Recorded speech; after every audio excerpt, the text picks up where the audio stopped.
tanghali, kumikinang na ulo, Diego Bandido! Diego! Diego! Diego! Go, Diego, go! Magandang tanghali! Kumikinang ina! Nico Leala! Nico Leala! Nico Leala! Nico Leala! Shoutout sa lahat ng mga nanay na nag-e-expect ng may pa-something sa Mother's Day. Ay, oo nga! Di mo sure, nanay. Kasi parang yung Mother's Day, parang alanganin siya sa sweldo. So, para hindi na lang masaktan, wag na lang umasa. Yan. Tama. Nakakaloka. Mother's Day na pala. This coming Sunday na ba? Oo. Although, Jeg, sa totoo naman talaga, isang beses lang naman sa isang taon, hindi Mother's Day. Pag Oo. Father's Day lang. Mother's Day din eh. Actually, correct, di ba? Sa totoo lang. So, ako para sa akin, no, hindi natin dapat hinihintay ang Mother's Day or we don't wait for any celebration Oo. to celebrate love or to celebrate life. Totoo, Kasi totoo. hindi natin masasabi. Ito na naman po yung mula dun sa mga learnings natin, mula sa mga recent na mga accidents na nabalitaan natin, Yes. na hindi mo talaga masasabi kung kailan talaga ang oras mo. Tama. 'Di ba? Yung akala mong makakauwi ka, hindi ka na pala makakauwi. Yung anak mong akala mo uuwi pa, hindi na pala. Yung mga ganon. So, hindi na natin hinihintay yung tayo ay merong okasyon para tayo po ay mag-celebrate. Kasi everyday po, pwede po nating i-celebrate ang life. Oo, tama. It's okay to look at sa future, pero wag tayong mag-dwell doon. Oo. Kasi kung minsan nakakaligtaan na natin yung yung at the monument, yung 8 AM natin eh. Oh, 'di ba? Labradio na labradio ka at the monument. Naghahalo na. sa halip na, At the monument. sa halip na at the moment, at the monument, 'di ba? Hindi totoo. Ay walang mali sa pag-prepare for the future. Oo. Dapat din naman talaga siyang Correct, gawin. pinaghahandaan. Kasi gusto natin na dumating din naman talaga tayo sa future selves natin or Correct. makarating din talaga tayo doon. Kaya lang kasi wala na naman din talaga sa totoo lang na nakakaalam. So, kung ikaw ay halimbawa ngayon, sobrang nagkakasakit ka na ng dahil sa trabaho, you're missing a lot of family events or Correct. occasions dahil sa pinagkakaabalahan mo. 'Di ba? Tandaan mo, ito ang tunay at masaklap na katotohanan. No one is indispensable sa loob ng opisina. Correct, Ibig oo. sabihin, kahit sino pang magagaling, kahit sino pang pinaka-bongacious, 'di ba? Pwede po tayong lahat palitan. Tama. At kapag ka nategi tayo Ayun. sa trabaho natin, Oo. 'di ba? Iiyakan lang tayo saglit. Tama. Pero dahil negosyo po ito, papalitan din po Correct. tayo. Ayan, saglit lang maaalala ka 1 Oo. week, 2 weeks, isang buwan. Correct, After that, tama. wala. Move on na. O di naman kaya maalala ka tuwing misa o kaya ano. Pero pagkatapos nun, move forward and move on. So, wag natin kakalimutan yung balanse ng buhay. Correct. Importante yan. Ang problema ko kasi diyan sa mga taong masyadong Futuristic. futuristic. Kung minsan masyadong nakakalimutan na nila yung at the monument nga, 'di ba? Paano pag hindi ka nakarating sa future dahil Kaya kinabayaan nga, mo yung at the monument. Oo, at the Oo. monument natin. Hindi na nila na-experience yung... hindi ka na makakarating sa future. Correct. Kasi nga, at the monument, di ba, Oo. walay na. Oo, nategi ka kasi Nategi. naabuso mo yung katawan mo, napabayaan mo. Kaya ako, Jegs, kalimbawa, tuwing mga interview, naalala ko lang kasi meron daw mag-interview sa ating dalawa para sa thesis. Ang una ko ang tanong, bakit? Sure ka ba? May makukuha ka matino sa amin. Hindi naman sure. Hindi ko sure kung may matututunan ka matino sa amin. But anyways, every time na I get to be interviewed as Nicole Ayala, and then isa sa laging question is, how do you see yourself 5 years from now or Ay, mga 10 years ganun. from now? Laging ganun eh. Ako, wala akong sagot lagi. Oo. Wala talaga akong laging sagot kasi ayokong magkaroon ng future phobia. Ano ibig sabihin ng future phobia? Yung takot sa mangyayari in the future. Uulitin ko, favorite reference ko, COVID! Ayan, oh. Wala pong nakapaghanda para sa COVID. Tama. Maski yung sinasabing pinakamagagaling na manghuhula at pinakamagaling na mga nakakakita ng spiritual realm or whatever, hindi na quarantine din po sila, hindi nila napaghandaan, 'di ba?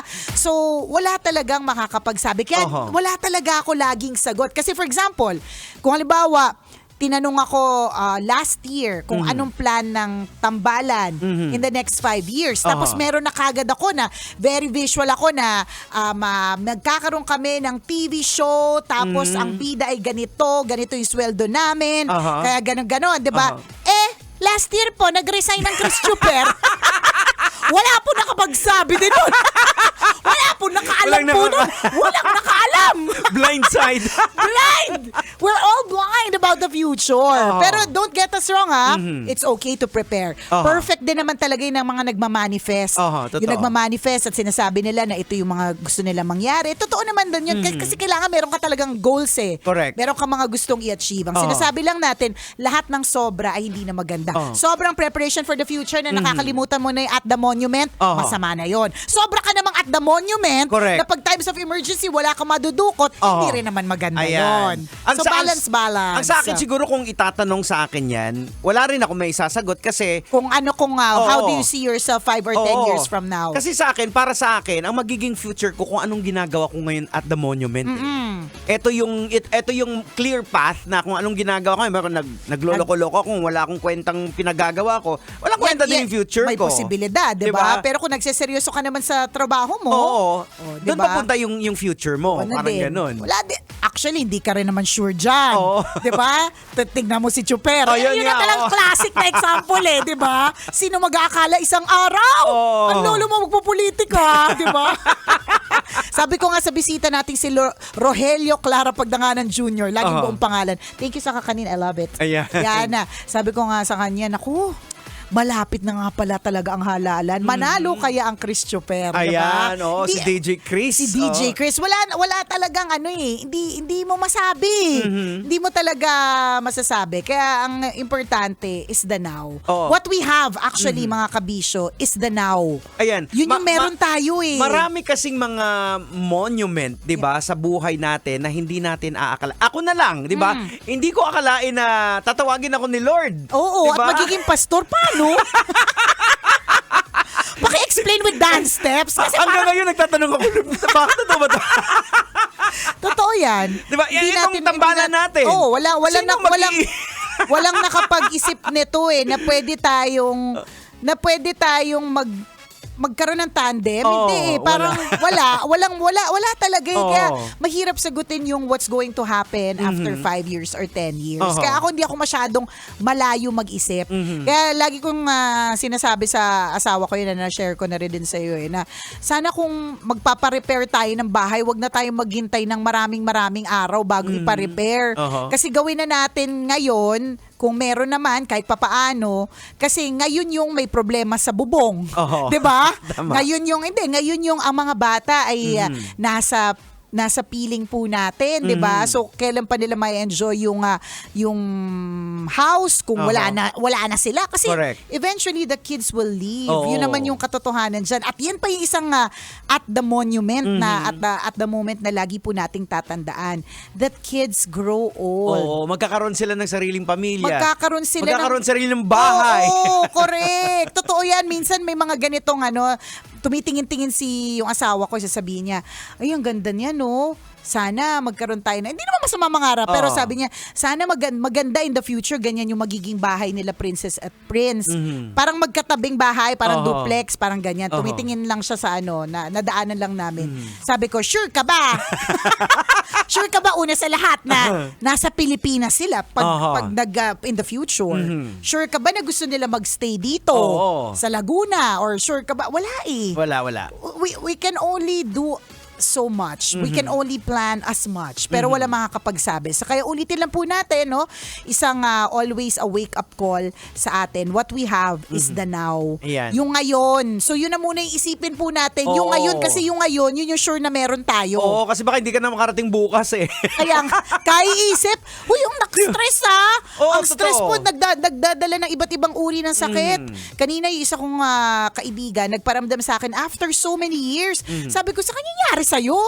Tapos sabi ko, bakit parang ngayon ka lang ulit nagparamdam? Nagtumatawag ako, ganyan. Tapos sabi niya, nagkasakit ako, friend.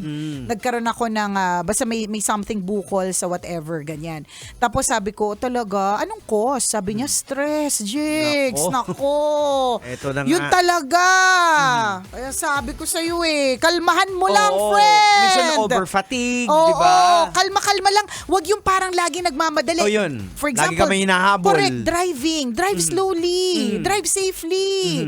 Kasi hindi lang ikaw yung kailangan makauwi. Yung Tama. mga kasama mo sa Correct. kalsada, uuwi din yan. May mga pamilya, may magulang po yan, may mga anak po Ayan. yan. Oo. Kalmahan mo lang. Ayan, so yun yung word natin for today, kalma. Kalma lang. Ayan, kasi parang ngayon sa panahon ngayon, halos nagmamadi. Ika nga, sabi na next week na ba, eleksyon. Election na. Itong, Diba? itong So, sa Monday. As in, todo na lahat, lalo na yung mga sumasama sa mga politiko. Yan. Nagkakainitan na, pamilya. Itatandaan po natin, matatapos din po ang eleksyon. Ang babalikan din po natin yung pamilya natin. Correct. Diba? Yun din yun O talaga. pag nanalo yung pag natalo yung sinusuportahan mong pili, wala na silang pakialam sa inyo. May mga kwento.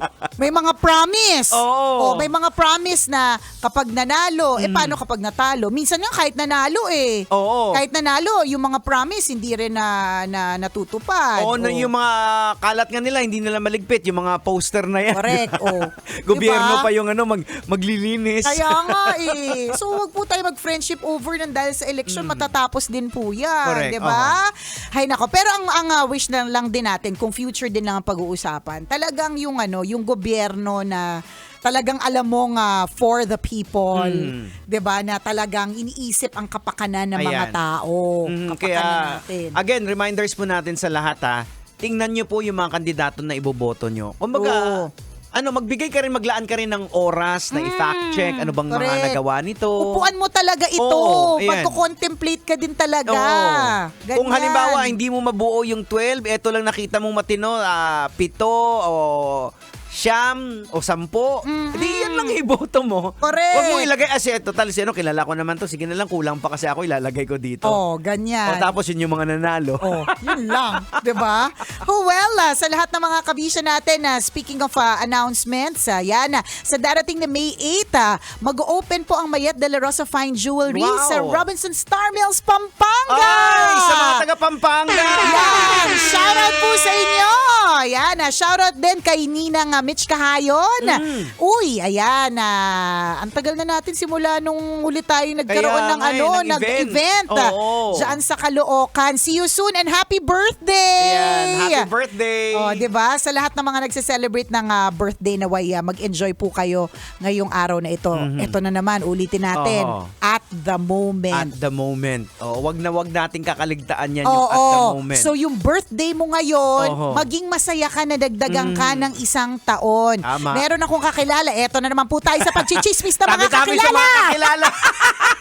Binigyan siya ng surprise party ng mga anak niya. Aha. Galit na galit ang akla. Ay. Galit na galit ang lola mo. Paano? Yung birthday celebration, golden girl siya. So 50 years old. So Aha. dun sa party, lahat gold. Aha. Tapos ang daming lobo na nakalagay 50.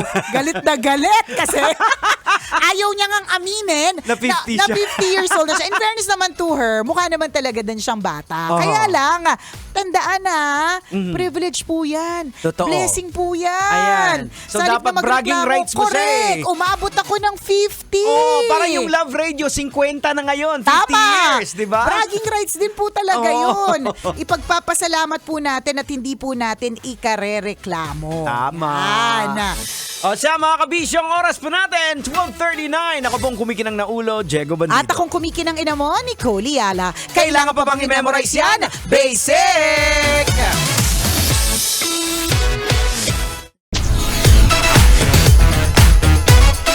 Metro Zone.